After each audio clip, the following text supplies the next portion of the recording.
भाई लोगों नमस्कार है सभी भाइयों को और सभी बहनों को एवं प्रिय सभी लोगों का स्वागत है इस वीडियो में आने के लिए। पूरे विश्व भर से सुन रहे और देख रहे इस वीडियो में आए सभी लोगों का सबसे पहले मैं स्वागत करता हूं।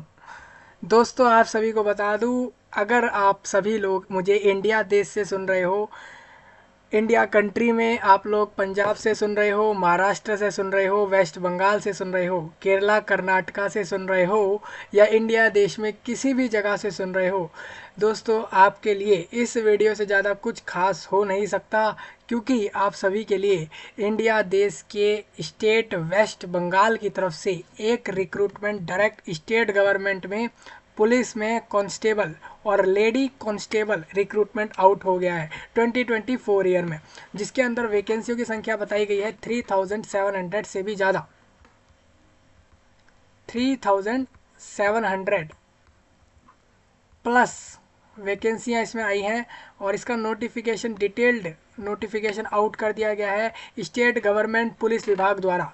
ठीक है, तो आप लोग अगर इंडिया देश के किसी भी स्टेट और किसी भी यूनियन टेरिटोरी में रहते हो, या फिर आप लोग इंडिया की सिटीजनशिप रखते हो और इंडिया देश में रहते हो, और प्लस आप अगर इसकी क्वालिफिकेशन रखते हो, तो आप लोग इन वैकेंसियों को ले सकते हो। ये डायरेक्ट कांस्टेबल पोस्ट होंगी पुलिस में, गवर्नमेंट जॉब्स होंगी। ठीक है, तो आप लोगों को सारा नोटिफिकेशन इस वीडियो में कवर होगा। इसमें eligibility, qualification, age limit, form की डेट्स, फॉर्म की फीस, सैलरी कितनी मिलेगी, हाइट कितनी चाहिए, फिजिकल स्टैंडर्ड कितना चाहिए, मेडिकल स्टैंडर्ड कितना चाहिए, एग्जाम का सिलेबस क्या होगा, एग्जाम का पैटर्न क्या होगा, किस समय एग्जाम हो सकता है, कब से कब तक फॉर्म डाले जा रहे हैं, सारा कुछ इस वीडियो में आपको कवर होगा। सभी लोग ऑनलाइन इस रिक्रूटमेंट के लिए फॉर्म डाल सकते हैं।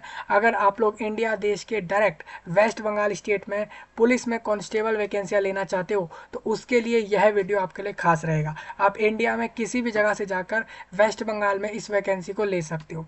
डायरेक्ट गवर्नमेंट जॉब्स होंगी, स्टेट गवर्नमेंट में पुलिस विभाग है ये वेस्ट बंगाल द्वारा, स्टेट द्वारा, जिसको लेकर ये पूरा नोटिफिकेशन इस वीडियो में कवर होगा।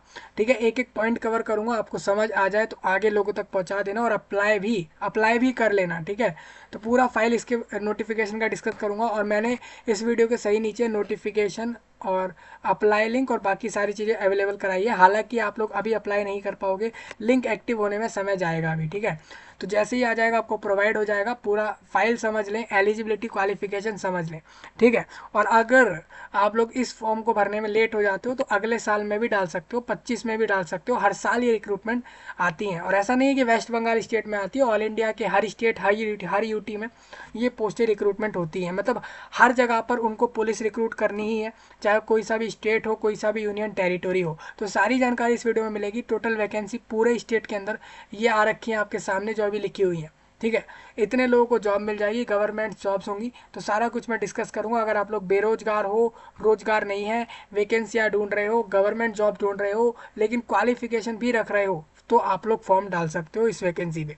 ठीक है, तो मैं सबसे पहले आप पूरे विश्व भर से सुन रहे सभी लोगों का स्वागत करता हूं, और सबसे पहले मैं यही कहूंगा, इंडिया से जितने भी लोग सुन रहे हैं आगे तक जरूर सुनना, आपके लिए काफ़ी काम का ये वीडियो रहेगा। ठीक है, चलिए हम आगे बढ़ रहे हैं। ये आप वेस्ट बंगाल की जो पुलिस डिपार्टमेंट है देख सकते हो, जीओवी मतलब गवर्नमेंट में आता है पुलिस, तो वहाँ से आप लोग देख सकते हो इनका वेबसाइट। आपको करना क्या है, वेबसाइट पे आना होगा। वेबसाइट के अंदर आपको आना होगा रिक्रूटमेंट सेक्शन पे। इसके अंदर आप लोगों को नोटिफिकेशन दिखेगा। मैं डायरेक्ट लोगों के लिए बाय वन करके दिखा देता हूँ। मैं रिक्रूटमेंट पे क्लिक कर देता हूँ। मैंने रिक्रूटमेंट पे क्लिक किया तो मैं इधर आ गया। रिक्रूटमेंट में मैंने देखा यार 29 तारीख को कह रहे हैं ऐसा ही रिक्रूटमेंट आ रखा है, तो ये ऐसा ही रिक्रूटमेंट आ नहीं रखा है, ये पहले से चल रहा है रिक्रूटमेंट एसआई का, जिसके ऊपर इनका प्रीलिम्स एग्जाम हुआ है, तो उसका इन्होंने आंसर की दिया है, उसके बारे में बता रहे हैं। जो मैंने आपके साथ 2023 में डिस्कस किया था, आपको याद हो, 2023 में रिक्रूटमेंट एसआई का आया था, जिसके अंदर कहा गया था वेस्ट बंगाल में हमें सब इंस्पेक्टर चाहिए, और जो कि हमें अनआर्म्ड ब्रांचेस के लिए चाहिए और आर्म्ड ब्रांचेस के लिए चाहिए, और इसके अलावा सर्जियंट इन कोलकाता चाहिए थे पुलिस में। ठीक है, जिसके लिए 2023 में ये रिक्रूटमेंट दोस्तों अगस्त के करीब आया था, आज से काफ़ी पीछे आया था दोस्तों, 23 ईयर में। तो उसके लिए मैंने आपके साथ डिस्कस किया था, उनका आंसर किया गया, तो ये उसके बारे में हम इसको डिस्कस नहीं कर रहे, हम कर रहे हैं रिक्रूटमेंट कांस्टेबल और लेडी कांस्टेबल। ठीक है, कांस्टेबल अलग है, लेडी कांस्टेबल अलग है, इन कोलकाता पुलिस 2024। ठीक है, कोलकाता में मतलब आप समझ रहे हैं, इसमें लोग ऑल इंडिया से फॉर्म तो भर सकते हैं इस वैकेंसी पे, लेकिन ये सिर्फ कोलकाता में हो रही है। मतलब कि वेस्ट बंगाल में, आपको दिखाना चाहता हूँ एक बार कि ये कोलकाता, सिर्फ कोलकाता, कोलकाता के लिए पुलिस चाहिए इनको। मतलब इंडिया देश के वेस्ट बंगाल स्टेट की सिर्फ कोलकाता एरिया के अंदर ये पुलिस कांस्टेबल रिक्रूट कर रहे हैं, सिर्फ और सिर्फ कोलकाता एरिया के लिए ये लोग रिक्रूट कर रहे हैं वैकेंसियों पे आप लोगों को, सिर्फ कोलकाता के लिए। मतलब यहाँ पर आपको बता दूँ, इनको सिर्फ कोलकाता के अंदर ही पुलिस के अंदर कांस्टेबल लोग चाहिए, लेडी कांस्टेबल और कांस्टेबल चाहिए। मतलब इन लोगों को क्या करना है, जो स्टेट गवर्नमेंट है, स्टेट वेस्ट बंगाल, मतलब इंडिया देश के वेस्ट बंगाल की गवर्नमेंट द्वारा पुलिस में रिक्रूटमेंट होगी। इसमें होगी कांस्टेबल और लेडी कांस्टेबल रिक्रूटमेंट, लेकिन ये सब जाएंगे कोलकाता पुलिस में। जैसे कि आप लोग जानते हो पूरे स्टेट में पुलिस होती है, ठीक है, हर स्टेट में होती है, हर यूनियन टेरिटोरी में होती है। मैं मान लेता हूँ जैसे कि वेस्ट बंगाल स्टेट के हम मान लेते हैं, तो वहाँ पर कोलकाता पुलिस जो है, तो उनको क्या है, मतलब सिर्फ कोलकाता पुलिस के लिए रिक्रूटमेंट आई है, ये वैकेंसी आई है जो आपने अभी देखा, जो मैंने आपको भी नंबर दिया, ठीक है, पूरे स्टेट के लिए नहीं आई है। लेकिन इसके अंदर लोग ऑल इंडिया से फॉर्म डाल सकते हैं, पूरे इंडिया भर से फॉर्म इसके अंदर वैकेंसी ली जा सकती है। आप लोगों को इस जगह जाना होगा जॉब करने भी, प्लस एग्जाम देने भी, सारे प्रोसेस करने वेस्ट बंगाल जाना होगा, इस बात का ध्यान रखना। आप लोग ले सकते हो इस वैकेंसी को, लेकिन ये सारी आई हैं कोलकाता पुलिस में, समझ रहे हैं, मतलब पूरे स्टेट की पुलिस में वैकेंसी नहीं आई है। अब आप पूछोगे वैकेंसी कितनी आई है, उसका हमें नंबर बताओ, तो हम आपको अभी नंबर भी देंगे कि भाई कितनी वैकेंसी आई है कैटेगरी वाइज, सारा कुछ दिखाया जाएगा इस वीडियो में, तो ध्यान से समझना, ठीक है। इस रिक्रूटमेंट के अंदर आप लोगों को इस पर क्लिक करना होगा, तो आप लोग देखोगे इसके अंदर 2 से 3 नोटिस आपको दिखेंगे। तो मैं आपके लिए एक बार क्लिक करता हूँ इसके ऊपर, देखिए मैंने इसको क्लिक किया, आप देखो, देखिए इसमें 3 नोटिस है। डिटेल्ड नोटिफिकेशन आपका ये वाला है, इसको ये पूरा नोटिफिकेशन है, ठीक है। और ये वाला आप लोगों के लिए इनवाइट नोटिस है कि फॉर्म भरने के लिए इनवाइट करा है, फॉर्म भर दो। तो ये 2 नोटिस है, मैं दोनों ही डिस्कस करूंगा आपके साथ इस वीडियो में। और अप्लाई लिंक आप लोगों का 1 मार्च 1/3 को, यानी कल एक्टिव हो जाएगा, तो कल से आप लोग फॉर्म इसमें भर सकते हो, ठीक है। हाँ, कल से फॉर्म चालू हो रहा है, तो जल्दी जाके भर लेना। ऑनलाइन वाला चक्कर ही ऐसा है दोस्तों, ऑनलाइन में आपको मैंने यहाँ बताया, आपको वहाँ पता लग गया होगा वैकेंसी के बारे में, और आप लोग फॉर्म डाल सकते हो। इसीलिए कह रहा था कि आप लोग यहाँ पर थोड़ा सा जुड़ें इस जानकारी को लेने की, कि जिससे कि आपको जल्दी से जल्दी मिल जाए जानकारी। देखिए यहाँ पर लिखा है कांस्टेबल, लेडी कांस्टेबल इन कोलकाता पुलिस, सिर्फ कोलकाता पुलिस के अंदर है। मैं डायरेक्ट आता हूँ दोस्तों इसके अंदर, देखिए लिखा है West Bengal police recruitment board के द्वारा कहा गया है कि आरक्षा भवन 5वीं फ्लोर 6th क्रॉस रोड है, ये block DJ sector 2 salt lake city है ये कोलकाता, वहाँ से ये नोटिफिकेशन आया है। आपको बता दो इनको रिक्रूटमेंट करना है कांस्टेबल और लेडी कांस्टेबल का को करना है, ये इनको कोलकाता पुलिस में करना है।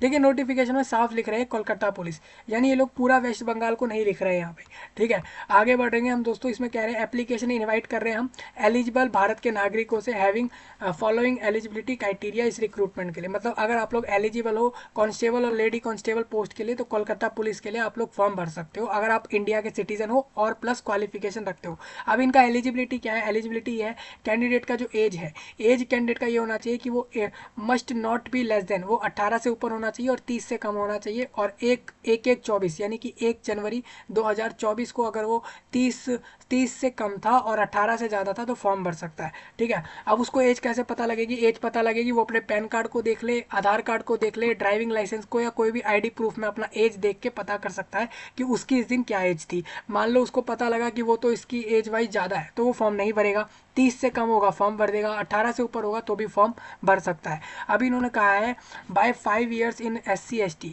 अगर आप लोग अगर आप लोग जो है वेस्ट बंगाल राज्य के ही SC/ST हो, तो 5 साल अपनी अपर एज में जोड़ सकते हो। अगर आप लोग वेस्ट बंगाल के OBC क्लास A में और B में आ रहे हो, तो आप लोग 3 साल जोड़ सकते हो। सेम अगर आप लोग थर्ड जेंडर हो या ट्रांसजेंडर हो, तो अपनी एज में 3 साल जोड़ सकते हो। मतलब आपको 30 नहीं बल्कि 33 तक फॉर्म भरने दिया जाएगा। सेम अगर आप लोग अगर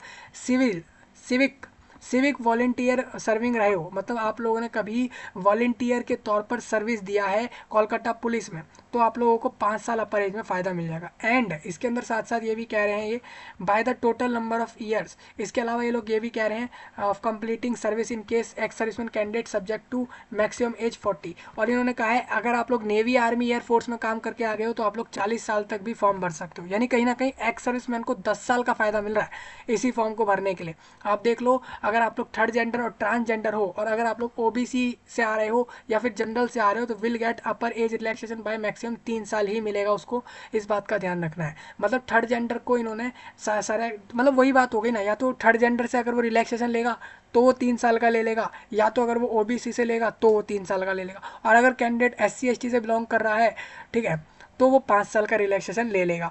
ये सब चीज़ें इन्होंने यहाँ लिखी है। तो एज आपको समझ आ गई है। अभी बात करेंगे हम इसके अंदर क्वालिफिकेशन। कैंडिडेट माध्यमिक एग्जामिनेशन वेस्ट बंगाल जो है सेकेंडरी एग्जाम स्कूल का जो होता है, बेसिकली जो आपका माध्यमिक शिक्षा मतलब हो जाता है 10th, ठीक है। एप्लीकेंट जो है 10th क्लास पास आउट होना चाहिए वेस्ट बंगाल स्टेट बोर्ड से, ठीक है, या फिर इक्विवेलेंट इन्होंने लिख दिया ना, इसका मतलब ये हो जाता है कैंडिडेट अगर सीबीएसई बोर्ड, आईसीएसई बोर्ड या फिर Chhattisgarh board, Maharashtra board, Gujarat board या फिर बिहार स्टेट बोर्ड से अगर वो 10th पास आउट है तो भी वो फॉर्म भर सकता है, ठीक है, क्योंकि वो सारे बोर्ड रिकॉग्नाइज्ड हैं। तो उन आप वहाँ से अगर पास आउट हो फॉर्म भर सकते हो। लैंग्वेज की बता दूँ, एप्लीकेंट को इतना याद रखना है कि वो बोल सके, पढ़ सके और लिख सके बंगाली लैंग्वेज को, provided that the provision will not be applicable to the person who are permanent resident of hill. देखिए मतलब इन्होंने कहा है जो मान के चले जो परमानेंटली रह रहा हो हिली एरियाओं पर, सब डिविजन्स में, जैसे कि दार्जिलिंग के वहाँ रह रहा है या कलिम्पोंग डिस्ट्रिक्ट में रह रहा है, और for home the provisions laid down in the West Bengal official language act 1961 shall be applicable. मतलब कह रहे हैं अगर आप लोग वेस्ट बंगाल स्टेट के एरिया जो दार्जिलिंग और कलिम्पोंग जगह है वो वाले ज़िले जो हैं, और आप अगर उन जगहों पर रह रहे हो तो आप लोगों के लिए साफ साफ इन्होंने कहा है, तो आप लोगों के लिए ज़रूरी नहीं है कि आप लोगों को बंगाली लैंग्वेज पढ़ना लिखना बोलना आए ही, लेकिन बाकी जो लोग फॉर्म भर रहे हैं चाहे वो वेस्ट बंगाल में किसी दूसरे एरिया से भर रहे हैं या फिर किसी दूसरे स्टेट यूनियन टेरिटरी पूरे इंडिया से भर रहे हो, तो उनके लिए कंडीशन यही है कि उनको तो आनी ही चाहिए बंगाली लैंग्वेज पढ़ना लिखना बोलना, ठीक है। तो कहीं ना कहीं इन्होंने साफ कह दिया कि भाई बंगाली आती है तो ही आप फॉर्म डाल सकते हो। तो कहीं ना कहीं ये हो जाता है कि इसमें अगर अन्य स्टेट का कैंडिडेट भी यहाँ फॉर्म भर के जाएगा वैकेंसी लेने तो उसको बंगाली आनी चाहिए,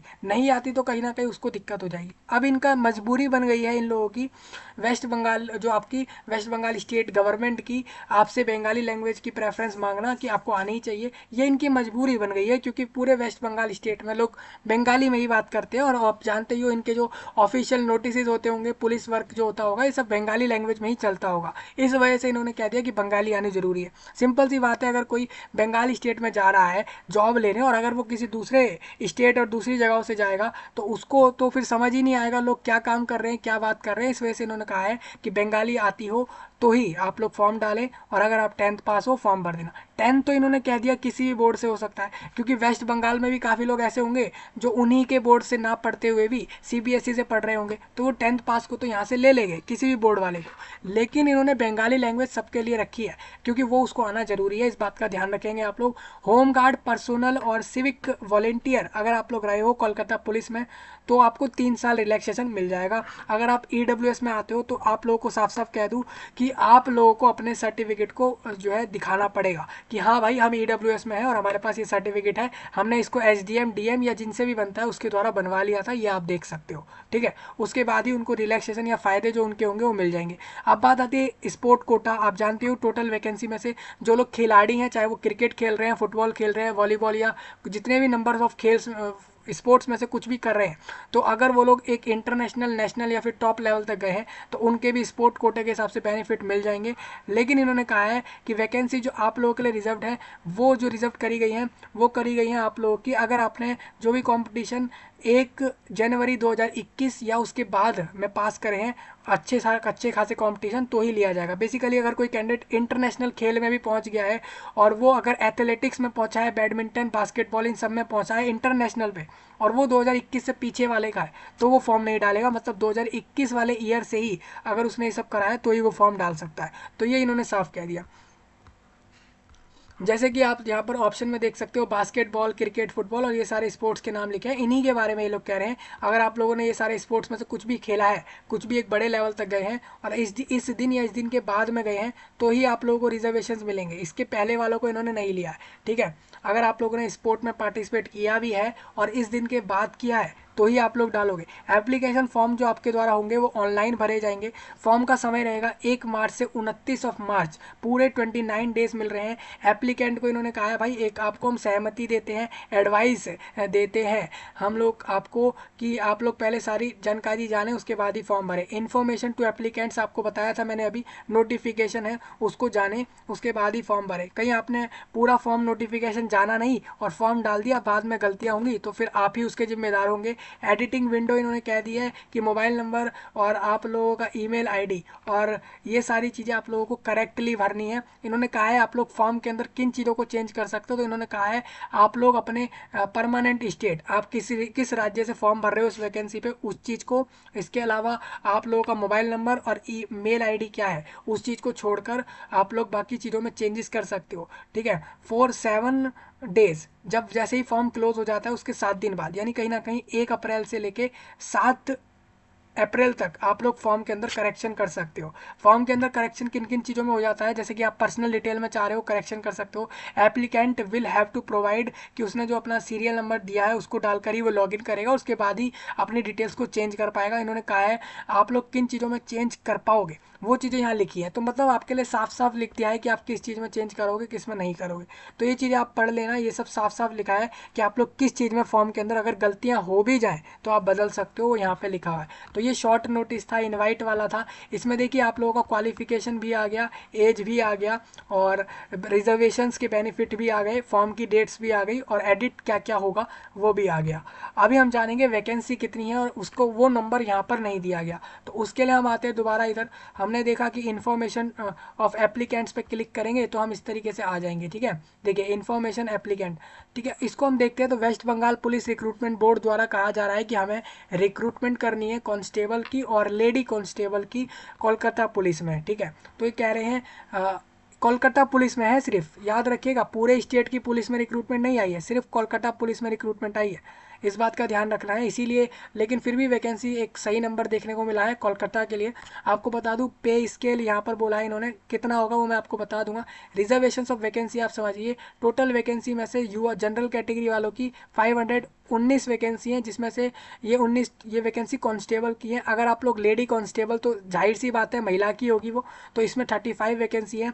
अगर आप लोग जनरल जो है अनरिजर्व्ड हो और आप ईसी से आते हो और अनरिजर्व्ड हो और आप एचजी हो तो आपके लिए इन्होंने वैकेंसी लिखी है। अगर आप लोग अनरिजर्व्ड हो और अगर आप लोग वॉलंटियर हो तो आप लोगों की वैकेंसी लिखी हुई है, ठीक है। तो ये सब चीज़ें आप देख सकते हो। इतना याद रखना अनरिजर्व्ड वालों को भी या किसी को भी मैं यही बताना चाहूँगा कि अगर आप वॉलंटियर रहे तो ये सब आपका होना कोलकाता पुलिस में ज़रूरी है। हाँ ठीक है भाई, इस चीज़ का ध्यान रखना है। हाँ, और ये जनरल वाली वैकेंसी ऑल इंडिया होंगी, जो ये वाली वैकेंसी है आप लोगों की ये ऑल इंडिया है, मतलब आपकी टोटल वैकेंसी इतनी है, आप देख सकते हो इस तरीके से आपकी वैकेंसी लिखी हुई है। सेम इन्होंने एससी वालों की लिख दी है, एसटी वालों की भी लिख दी होंगी, ये रही। ये उन लोगों की हैं जो राज्य में ही अनुसूचित जाति जनजातियों में आ रहे हैं लोग, उनके लिए वैकेंसी इन्होंने यहाँ पर दे दी है। तो ये वैकेंसी आपको समझ आ गई होगी टेबल। थोड़ा सा आगे बढ़ेंगे दोस्तों, कह रहे हैं जो टोटल नंबर ऑफ वैकेंसी जो है वो प्योरली प्रोविजनल है, मतलब इनमें चेंजेस हो सकते हैं। जाहिर सी बात है अभी इसमें काफ़ी सारे प्रोसेस होंगे, रिक्रूटमेंट प्रोसेस में ही काफ़ी समय जाएगा, तो ये सारे प्रोसेस होने तक हो सकता है कि ये वैकेंसियों में चेंज आ जाए, बाद में जाके पता लगे कि वैकेंसियाँ जो है अब तो कम हो गई हैं या बढ़ गई हैं, तो ऐसे चेंजेस भी देखने को मिल सकते हैं। तो मैं आप लोगों को जनरल आइडिया बता दूं, अभी जो टोटल वैकेंसियों की संख्या है उसका आइडिया मैं आपको अभी बता देता हूं कितना है। देखिए भाई 2734 वैकेंसी आपकी टोटल आई है, ये टोटल वैकेंसी है। देखिए 3734 वैकेंसी ये आपकी टोटल आई है, मतलब इतने लोगों को जॉब मिलेगी और ये सब मिलेगी कोलकाता के अंदर। इनको डायरेक्ट जाना है स्टेट वेस्ट बंगाल के कोलकाता जगह पर, ज़िले में, कोलकाता ज़िले में पहुंच जाना है, वहाँ पर इन लोगों की वैकेंसी, यानी इतने लोगों को जॉब मिलेगी डायरेक्ट कोलकाता में, ठीक है। अब सोचिए जब स्टेट की एक कोलकाता पुलिस में ही इतनी वैकेंसी आ सकती है, जब ऑल स्टेट पूरे स्टेट में पुलिस की रिक्रूटमेंट आएगी तो क्या संख्या जाएगी इसकी, समझ रहे। तो ये वैकेंसी है, आप लोग देख सकते हैं। और इन्होंने कहा ये वैकेंसी टेंटेटिव है, मतलब ये हो जाता है कि इन वैकेंसियों में आगे आने वाले समय में चेंजेस देखा जा सकता है। जब तक लोगों को ज्वाइनिंग ना मिल जाए तब तक चेंजेस देखा जा सकता है। आपको अगर जैसे मैं आपको जो भी सब बता रहा हूँ वो आपकी बंगाली लैंग्वेज में तो बता नहीं रहा हूँ, तो सिंपल सी बात है, आप कैप्शन से भी इस चीज़ को समझ सकते हैं। कैप्शन होता है वीडियो के नीचे डबल सी नाम से एक ऑप्शन मिलता है, उसको क्लिक करके ओपन कर लो, वहाँ से आप पढ़कर भी जान सकते हो कि मैं जो भी आपको बोल रहा हूँ आप बंगाली में भी इसको समझ सकते हो। ठीक है, थोड़ा आगे बढ़ेंगे दोस्तों, ये सारे पॉइंट आप यहाँ से समझ लेना कि कौन लोग वॉलेंटियर होते हैं, कौन लोग होम गार्ड होते हैं और किसको कितना रिलैक्सेशन मिलता है, वो सारी बातें इन्होंने यहाँ लिख दी हैं। अभी बात ये आ जाती है कि जैसे स्पोर्ट पर्सन है तो उसको फ़ायदा तभी मिलेगा वैकेंसियों का जब वो इंटरनेशनल कॉम्पिटिशन में गया होगा, तो पहले हम उसको लेंगे, फिर हम नेशनल कॉम्पिटिशन वाले को लेंगे, मतलब हम ऊपर वर्ल्ड लेवल से देखेंगे कि कौन कितना ज़्यादा आगे बढ़ चुका है, हम उसको पहले लेंगे इस वैकेंसी पे, वो इन्होंने साफ साफ बताया है। तो वो आप यहाँ से रीड कर सकते हैं। अब एलिजिबिलिटी की बात करें तो must be a citizen of India, इन्होंने कहीं भी ये नहीं बोला कि वेस्ट बंगाल में ही रह रहा हो, अगर वो पूरे इंडिया देश का सिटीजन है फॉर्म भर सकता है। एज उसकी 18 से 30 के बीच होगी इस दिन पर, तो वो फॉर्म भर सकता है, रिलैक्सेशन उसको मिल जाएगा, ये सब इन्होंने बताया है। और एजुकेशनल क्वालिफिकेशन कह रहे हैं कि आपकी 10th पास होना चाहिए, या तो वेस्ट बंगाल स्टेट बोर्ड से या फिर अगर ऑल इंडिया में दूसरे बोर्ड से भी अगर वो 10th पास कर गया है तो फॉर्म भर सकता है। लैंग्वेज इन्होंने कहा है उसको बंगाली लैंग्वेज बोलना पढ़ना लिखना आना चाहिए, इतना कर लेगा तो फॉर्म भर सकता है। एक चीज़ ये भी कह रहे हैं अगर वो दार्जिलिंग और कलिम्पोंग जगह पे रहता है, कलिम्पोंग में रहता है या दार्जिलिंग में रहता है, तो उसको इन्होंने कह दिया है कि आपको ज़रूरी नहीं है बंगाली आना, आपको हम ऐसे भी ले लेंगे। ठीक है, इन्होंने ये चीज़ कह दी है, क्योंकि आपके लिए इन्होंने पहले ही एक एक्ट बना हुआ है इसके अंदर, ये 1961 का एक एक्ट बन गया था ऑफिशियल लैंग्वेज एक्ट, उसको लेकर जो है ना ये वेस्ट बंगाल की ऑफिशियल लैंग्वेज हो गई है बंगाली। इसको लेकर एक एक्ट 1961 में बन गया था, जिसको लेकर ये बातें बताई जा रही हैं कि एप्लीकेंट को जो है बंगाली लैंग्वेज आना चाहिए। ठीक है,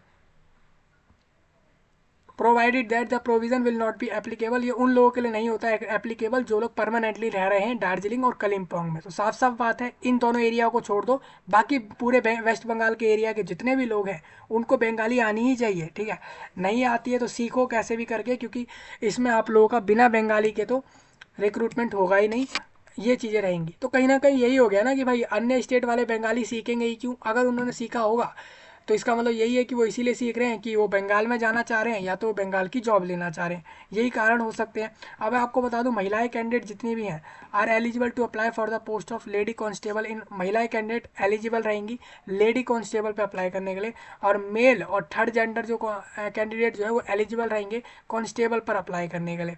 ठीक है, तो मतलब ये हो जाता है दोस्तों, इन्होंने साफ साफ ये कह दिया है कि जो लोग भी वैकेंसियाँ लेंगे तो लेडी कांस्टेबल का वैकेंसी सिर्फ महिलाएं लेंगी, और जो बाकी कांस्टेबल वाली पोस्ट हैं उसको पुरुष भी ले सकता है और थर्ड जेंडर और ट्रांसजेंडर भी ले सकते हैं। तो मतलब कांस्टेबल वाली पोस्ट पे महिला फॉर्म नहीं भरेगी और लेडी कांस्टेबल पे मेल फॉर्म नहीं भरेगा, तो दोनों ही अपनी अपनी वैकेंसियों पे फॉर्म भरेंगे, इस बात का ध्यान रखना है। ठीक है, और इन्होंने कहा है आप लोगों की जो क्वालिफिकेशन है वो आप लोगों की फॉर्म भरने वाले दिन से होना चाहिए, before the date of submission of, वही मतलब कि आपका 29 मार्च को फॉर्म बंद होगा, अगर आप उससे पहले अपने 10th को पास कर चुके हैं और आपके पास सर्टिफिकेट है तो फॉर्म भर सकते हैं। बेसिकली कहीं ना कहीं यही हो गया कि 2024 से पीछे वाले जितने भी लोग हैं और वो 10th पास आउट हैं तो वही लोग फॉर्म भर सकते हैं, क्योंकि 24 वालों का रिजल्ट मार्च एंड तक इतना जल्दी आएगा नहीं। CBSE वालों का वैसे भी अप्रैल मई तक आता है, और अगर हम स्टेट बोर्ड की भी बात करें तो वो लोग मार्च में भी दे देते हैं रिजल्ट को। तो आप लोगों का अगर रिजल्ट आ जाए 10th वाला और ऑल इंडिया में कहीं से भी आ जाए स्टेट बोर्ड में या फिर प्राइवेट बोर्ड में और 10th वाला है, तो आप लोग इसके लिए फॉर्म डाल सकते हो। ठीक है, इस फॉर्म के लास्ट दिन से पहले आ जाए तो ही डाल सकते हैं। और जब आपका वेरिफिकेशन होगा डॉक्यूमेंट का और वहाँ देखा गया कि कैंडिडेट तो क्वालिफिकेशन रखता ही नहीं है तो उसको रिक्रूटमेंट से बाहर कर देंगे। तो ये सारी चीज़ें इन्होंने यहाँ लिखी हुई है। ठीक है, तो इसको एक बार आप लोग पढ़ लेना। मैं बेसिकली आपसे यही कह रहा था, कैंडिडेट 10th पास होना चाहिए और ऑल इंडिया में वो फॉर्म भर सकता है। रिजर्वेशन सिर्फ वेस्ट बंगाल के लोगों के लिए रहेंगे, बाहर वालों को जनरल से फॉर्म भरना है, और बाकी उसको बंगाली लैंग्वेज तो आना ही चाहिए, इतना उसको ध्यान रख लेना है। थोड़ा सा मैं इसमें आगे चलूँगा दोस्तों, ये पॉइंट आप रीड कर सकते हो। मिनिमम फिजिकल मेजरमेंट ये रहेगा कैंडिडेट के लिए कि अगर वो मेल है, कैंडिडेट अगर मेल है तो कैंडिडेट हर कैटेगरी का गोरखास और गढ़वालीस और राजबंसिस और स्केड्यूल्ड ट्राइब, इनको छोड़ दें और बाकी जितने भी रह गए जैसे कि जनरल हो गया, ओबीसी हो गया, बाकी सारे लोग हो गए, तो उनको कह रहे हैं कि आपका 167 हाइट कम से कम हो बेयर फुट के साथ। इसके अलावा आप लोगों का 57 जो है केजी का वेट मिनिमम हो। ठीक है। चेस्ट मेजरमेंट भी इन्होंने कह दिया कि 78 सेंटीमीटर का आप लोगों का चेस्ट का साइज होना चाहिए, और उसको आप जब फुला लें, तो वो 5 सेंटीमीटर का गैप आ जाना चाहिए। सेम गोरखास और गढ़वालीस और इन सबको इन्होंने 7 सेंटीमीटर हाइट में बेनिफिट दिया। वहीं इन्होंने 4 केजी इनका कम वेट भी होगा तो भी हम एक्सेप्ट कर लेंगे। चेस्ट मेजरमेंट में भी इनको 2-2 सेंटीमीटर का रिलैक्सेशन दे दिया गया है, आप देख सकते हो।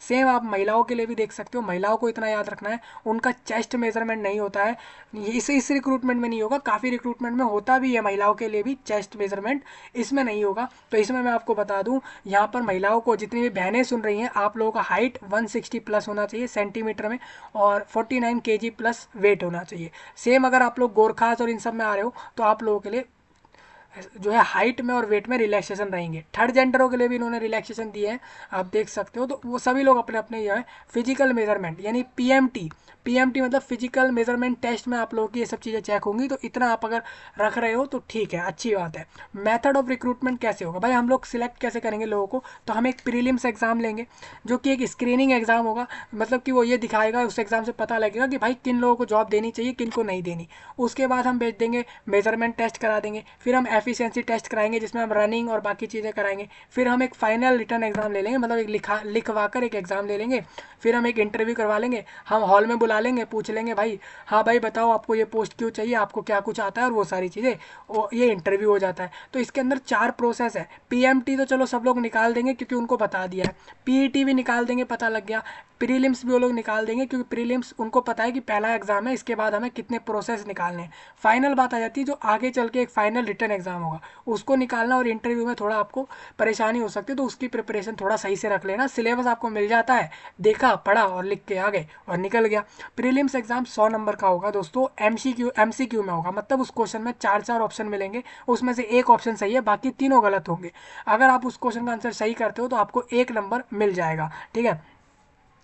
क्वेश्चन पेपर सेट होगा बंगाली में और नेपाली में। अब बात आ जाती है यहाँ तो बंगाली और नेपाली में क्वेश्चन पेपर सेट हो रहा है। कैंडिडेट तो ऑल इंडिया जाके इसको पूरे इंडिया में कहीं से भी जाके वैकेंसी ले सकता है, तो अगर उसको बंगाली आती ही नहीं है तो वो एग्जाम कैसे करेगा। इसीलिए मैं कह रहा था कि बंगाली लैंग्वेज आना जरूरी है, क्योंकि आपका क्वेश्चन पेपर बंगाली में और नेपाली दोनों में दिया जाएगा। ठीक है, तो इसीलिए आप लोग बंगाली पे फोकस मारें, नहीं भी आता तो आप बंगाली को पढ़ें थोड़ा, जिससे कि आप लोग बंगाली लैंग्वेज में जाकर इस एग्जाम को निकाल सके। प्रीलिम्स रिटर्न एग्जाम जो रहेगा वो आपका आएगा जनरल अवेयरनेस में, जीके में और एलिमेंट्री मैथमेटिक्स के अंदर 30 क्वेश्चन 30 मार्क्स में, और रीजनिंग के भी 30-30 आने वाले हैं, तो आप देख सकते हो। नेगेटिव मार्किंग इसमें रहेगी 1/4 की। किसी कैंडिडेट ने गलत आंसर कर दिया तो उसको 0.25 मार्क्स नेगेटिव में चले जाएंगे। तो ये इनका एग्जाम पैटर्न आप देख सकते हो। मेजरमेंट टेस्ट मैंने आपको ऊपर दिखाई दिया है क्या रहेगा।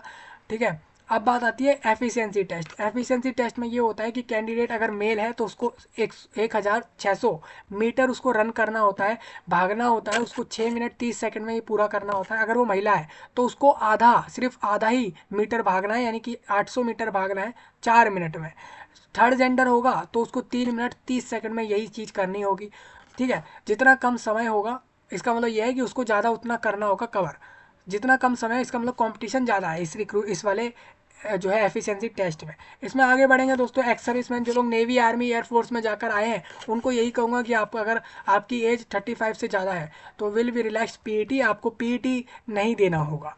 ठीक है, इन्होंने ये कह दिया, मतलब अगर आप लोग एक्स सर्विसमैन हो और अगर आप 35 से ज़्यादा एज रख रहे हो तो आप लोगों को पीईटी नहीं देना है, लेकिन बाकी लोगों को देना होगा, उनको देना होगा। तो उनके लिए इन्होंने बता दिया कितना उनको रनिंग और ये सारी चीज़ें करनी है, वो आप देख सकते हो। तो आपने प्रीलिम्स एग्जाम समझ लिया, पीएमटी पीईटी समझ लिया, अब आ जाता है फाइनल रिटर्न एग्जाम की बात, उसकी बात कर लेते हैं। तो फाइनल रिटर्न एग्जाम में जो लोग पहुंच जाएंगे उनका यहाँ पर 85 मार्क्स का एग्जाम होगा, जो कि आप लोगों का रहेगा जो कि West Bengal police recruitment board करवाएगा, जिसके अंदर वो आपको एमसीक्यू में क्वेश्चंस देंगे, एक एक नंबर सही करने पर मिलेगा। क्वेश्चन पेपर सेम उन्हीं लैंग्वेज में आएगा, जिसके अंदर इंग्लिश, एलिमेंट्री मैथ्स जो कि 10th लेवल की होगी, रीजनिंग और लॉजिकल एनालिसिस, यानी सारा सिलेबस 10th तक का ही आएगा। यानी काफ़ी आसान जॉब है ये, लोग आसानी से ले सकते हैं इसको, बहुत आसान सिलेबस रहेगा। यहाँ पर नेगेटिव मार्किंग रहेगी इस वाले एग्जाम में भी। अब आ जाता है 15 मार्क्स का इंटरव्यू होगा। इंटरव्यू में आपसे पूछा जाएगा, कैंडिडेट को ये चेक करेंगे इंटरव्यू में कि भाई इसको बंगाली आती है या नहीं। भले ही ये हरियाणा से आया है इस वैकेंसी को लेने, भले ही ये केरला से आया है इस वैकेंसी को लेने, तमिलनाडु से आया है, इसको बंगाली आती है या नहीं, बस वो चीज़ चेक होनी है इंटरव्यू में। और 2-4 सवाल और अलग से होंगे, इस तरीके से पता लग जाएगा कि हाँ भाई इसको सब कुछ आता है, हम इसको ज्वाइनिंग दे सकते हैं। तो इंटरव्यू के तुरंत बाद दोस्तों आप लोगों का अब क्या बच जाता है, सारे प्रोसेस हो जाते हैं। फिर इसके बाद ये लोग डॉक्यूमेंट वेरीफाई कर लेंगे आप लोगों के, सारे डॉक्यूमेंट चेक करके उसके बाद लोगों को वैकेंसी दे के रिक्रूट करके जॉब पर लगा देंगे। तो ये सारी तरीके चलने वाले हैं। इसमें मेडिकल एग्जाम भी होगा दोस्तों, याद रखना, आपको याद रखना है मेडिकली आप लोगों को फिट होना जरूरी है, ठीक है। हाँ, तो प्रोसेस इतने सारे चलेंगे और आपको वैकेंसियाँ मिल जाएंगी। एप्लीकेशन फ़ीस की बात कर लेता हूँ दोस्तों। अगर आप लोग एक्सेप्ट यानी SC ST को छोड़ दें और वेस्ट बंगाल ओनली, ठीक है, याद रखना दोस्तों, SC ST को जो फीस भरने को ये लोग कह रहे हैं ना, ये सिर्फ वेस्ट बंगाल की बात कर रहे हैं। मतलब वेस्ट बंगाल का SC ST है तो उसको सिर्फ 20 रुपये ही पे करने हैं, जो कि प्रोसेसिंग है। मतलब बड़े बड़े ऑफिसर्स ऊपर जो बैठे हैं विभाग में, वो आपके फॉर्म को आगे प्रोसेस में भेजेंगे, उसके ऊपर वर्क करेंगे, तो उसके लिए 20 रुपीज़ पर कैंडिडेट चार्ज होगा अगर वो वेस्ट बंगाल का SC ST है। सेम अगर मैं बात कर लूँ, अगर कैंडिडेट SC ST है लेकिन वो स्टेट के बाहर का है, कुल मिलाकर कहना यही है कि स्टेट के बाहर का कोई भी कैंडिडेट है किसी भी वर्ग का, स्पेशली स्टेट का, अगर वो अनरिजर्व्ड है या OBC है, बेसिकली स्टेट में अनरिजर्व्ड में आता है, और स्टेट के बाहर का अगर वो रिजर्वेशन भी है तो भी ये मतलब तो आपको 170 रुपये पे करने हैं। बेसिकली यही है कि वेस्ट बंगाल के SC ST को छोड़कर बाकी सबको 170 रुपये पे करने हैं। साफ सी बात यही है, चाहे आप OBC हो, चाहे आप भले ही OBC वेस्ट बंगाल से हो या बाहर के हो, कोई फ़र्क नहीं पड़ता, इतने ही रुपये चार्ज होंगे, ठीक है। तो ये तो आपको फ़ीस का समझ आ गया होगा। थोड़ा आगे बढ़ेंगे इसी के अंदर, इन्होंने कहा है फ़ीस SC ST से ये लोग नहीं ले रहे हैं फॉर्म की, ये फ़ीस SC ST से जो ले रहे हैं वो ले रहे हैं सिर्फ और सिर्फ आप लोगों की processing fees 20 rupees. West Bengal वालों से उनके लिए रिलैक्सेशन रहेगा इसमें। थोड़ा आगे बढ़ूंगा, हाउ टू अप्लाई। अप्लाई करने के लिए ऑनलाइन आ जाना, ऑनलाइन अप्लाई कर लेना। आप लोगों को करना क्या है, रजिस्ट्रेशन करना, अपना नाम, फादर नेम, मदर नेम, अपनी सारी डिटेल्स, एड्रेस सब कुछ डाला आप लोगों ने, फ़ोटो अपलोड किया, साइन अपलोड किया, मेल ID, मोबाइल नंबर डाला, रजिस्ट्रेशन क्रिएट हो गया, डॉक्यूमेंट अपलोड हो गए, कौन सी पोस्ट पे अप्लाई कर रहे हैं वो सिलेक्ट हो गया, कौन सी कैटेगरी में आते हैं वो सिलेक्ट हो गया, कौन किस जगह पे एग्ज़ाम देना जाना चाहते हैं वो सिलेक्ट हो गया। उसके बाद आप लोगों को सिंपल उसको फॉर्म को जमा करना है, फीस जमा करके फॉर्म सबमिट करते ही फॉर्म का प्रिंट निकालना है। इतना कर लेते हैं फॉर्म जमा हो जाएगा। तो वही सारा प्रोसेस है, इन्होंने सारा कुछ बताया है। इन्होंने बताया कि कौन से बैंक कितना चार्ज करेंगे वो इन्होंने बता दिया है। ये अलग से चार्ज अगर कोई बैंक लेगा तो 5 या 10 रुपये से ज़्यादा नहीं लेगा, ठीक है। तो ये सारी चीज़ें आप यहाँ से देख सकते हो, ये सभी चीज़ें लिखी हुई हैं। फ़ोटोग्राफ कितनी पुरानी चल जाएगी, साइन कैसा चलेगा, वो सारी चीज़ें यहाँ लिखी हैं। ये सब चीज़ें अपलोड होंगी जब आप फॉर्म अप्लाई करोगे, ठीक है। तो ये सब चीज़ें आप यहाँ से देख सकते हो। अब मैं थोड़ा इसमें आगे बढ़ूँगा। एडिटिंग विंडो आपको 7 दिन के लिए मिलेगी, उसमें आप लोग क्या क्या एडिट करोगे वो यहाँ लिखा हुआ है। अब प्रीलिम्स रिटन एग्ज़ाम जो होगा उसके बारे में कुछ बातें लिखी हैं, ठीक है।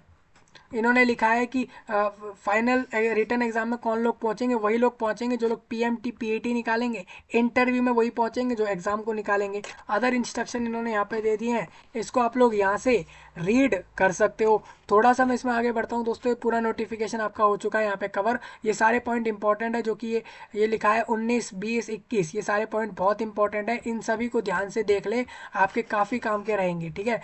हाँ, अभी फॉर्म भरने से पहले ही देख लेना कि एडिटिंग हम किस चीज़ में कर सकते हैं, उसके बाद ही आप लोग फॉर्म अप्लाई करना। पता लगे कि आपको पता था कि आप लोग मोबाइल नंबर में भी एडिट कर सकते हो और बाद में पता लगा कि मोबाइल नंबर एडिट नहीं होगा, तो फिर इसकी गलती आपको ही मानी जाएगी कि आप ही इसमें गलत हो, क्योंकि आपने नोटिफिकेशन सही से नहीं देखा। अभी इसमें फॉर्म जो ये वाला फॉर्म है, ये फॉर्म है कैंडिडेट का। अगर कैंडिडेट इंटरनेशनल कॉम्पिटिशन का स्पोर्ट पर्सन रहा है तो उसका फॉर्म ये रहेगा, ठीक है। अपने अपने फॉर्म यहाँ से देख सकते हो आप लोग। ये फॉर्म जो अब जो आपके सामने स्क्रीन पर है, ये फॉर्म भी स्पोर्ट पर्सन का ही है। और इसके बाद जो ये वाला फॉर्म है, ये है आप लोगों का वॉलंटियर्स का फॉर्म है। और इसके आगे इनकम टैक्स वालों का, ईडब्ल्यूएस वालों का, इनकम सर्टिफिकेट वालों का, यानी ईडब्ल्यूएस वालों का फॉर्म ये रहेगा। अब आप कहोगे एससी एसटी का फॉर्म, जिसका फॉर्म इसमें नहीं है, आप लोग डायरेक्ट गवर्नमेंट के पोर्टल पर जाओ, स्टेट वाले पोर्टल पर चले जाओ, या फिर डायरेक्ट इंटरनेट पर डालो West Bengal SC ST certificate, आपको डायरेक्ट उसका फॉर्म मिल जाएगा। उसको डाउनलोड करो, फॉर्म बनवाओ, डीएम एसडीएम या जिसके द्वारा उसको बनवाना है उससे बनवा के उसको वेरीफाई कराओ, साइन करवाओ, और स्टैंप लगवाने के तुरंत बाद उसी फॉर्म को अपलोड कर देना, उस सर्टिफिकेट को, जब आप फॉर्म अप्लाई कर रहे हो तो आपको उसका रिलैक्सेशन या फ़ायदा जो भी होगा उस सर्टिफिकेट का मिल जाएगा। भले ही आपकी वैकेंसी का फ़ायदा हो, एज का फ़ायदा हो, या कोई आगे आने वाले फ्यूचर में उसके बेनिफिट हो। तो ये सारे तरीके आपको समझ आ गए होंगे। तो ये पूरा नोटिफिकेशन आपके साथ डिस्कस हो गया। अब आप कहोगे सिलेबस, तो सिलेबस मैंने प्रीलिम्स का दिखा दिया है, मेंस का दिखा दिया है, पूरा डिटेल्ड सिलेबस अभी नहीं आया है, मार्च एंड तक सिलेबस आ जाएगा फॉर्म क्लोज होने के बाद, तो सिलेबस देख लेना। प्रीलिम्स एग्ज़ाम आप लोगों का अप्रैल एंड या मई में हो सकता है, और फिर उसके बाद इस तरीके से प्रोसेस चलेगा, ठीक है। ऑल इंडिया लोग फॉर्म डाल सकते हैं, पूरे इंडिया देश से इस रिक्रूटमेंट में फॉर्म डाला जा सकता है। उम्मीद है सारा पॉइंट क्लियर हो गया होगा। कोई डाउट किसी का रह गया हो कमेंट सेक्शन में बता सकते हैं आप लोग, और इस जानकारी को पूरे विश्व में, पूरे वर्ल्ड में पहुंचा देना। मैं आपसे मिलूंगा जल्द ही, तब तक के लिए आप सभी का धन्यवाद।